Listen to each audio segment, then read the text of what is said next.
spiritual appetite atau selera rohani. Berbahagialah orang yang lapar dan haus akan kebenaran, karena mereka akan dipuaskan. Matius pasal 5 ayat yang ke-6. Beberapa tahun yang lalu dunia diperkenalkan dengan istilah tentang gangguan pada perilaku makan pada tokoh yang bernama Lady Di, yang demi menjaga bentuk tubuhnya rela lakukan apapun agar makanan yang dimakan dimuntahkan. Hal ini disebut fenomena bulimia. Ada gangguan yang lain yang dikenal dengan istilah anoreksia, yang berwujud perilaku tidak mau makan karena alasan-alasan psikosomatis. Kondisi selera makan kita akan menunjukkan kualitas kondisi kesehatan diri kita. Demikian juga kondisi selera rohani kita juga menunjukkan kualitas kondisi rohani kita. Firman Tuhan yang kita baca menunjukkan sebuah pesan Yesus yang nampaknya kontradiktif. Karena Yesus justru berkata, berbahagialah pribadi yang merasa lapar dan haus. Beberapa teolog menjelaskan bahwa penggunaan istilah-istilah dalam Matius pasal 5 ayat 1-12 adalah didasarkan kepada situasi kondisi sosial ekonomis orang Israel pada waktu itu yang alami kondisi sulit karena penjajahan Romawi. Banyak yang merasa tertindas, teraniaya, miskin, bahkan haus dan lapar.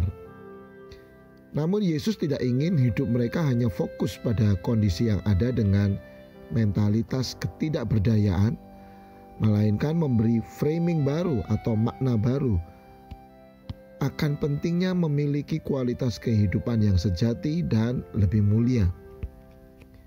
Yesus menunjukkan kunci untuk meraih kualitas kehidupan yang lebih berkualitas meskipun dalam situasi yang sulit adalah sebuah kondisi hati yang lapar dan haus akan kebenaran.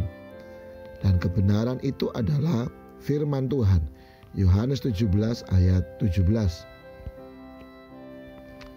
Pertanyaan pentingnya adalah bagaimana selera rohani kita dengan kebenaran atau firman Tuhan? Sebuah pesan rohani yang tajam dari Mark Batterson berkata, jika Anda tidak merasakan lapar dan dahaga akan Allah, mungkin Anda terlalu kenyang atau penuh dengan diri Anda sendiri. A.W. Tozer juga mengungkapkan bahwa salah satu musuh terbesar kekristenan adalah puas diri secara rohani. Amsal 27 ayat 7, orang yang kenyang menginjak-injak madu, tetapi bagi orang yang lapar, segala yang pahit dirasakan manis. Rasa lapar dan haus akan kebenaran dimulai dari sebuah kesadaran bahwa saya tidak berdaya tanpa kebenaran Tuhan, dan Tuhan menyatakan dirinya melalui firman-Nya. Di Perjanjian Lama, kebergantungan kita kepada Tuhan dilambangkan dengan peristiwa turunnya mana atau roti dari surga yang harus diambil setiap hari menjadi jatah harian dalam porsi yang cukup. Hal itu menunjukkan betapa setiap hari kita membutuhkan makanan rohani, yaitu firman-Nya.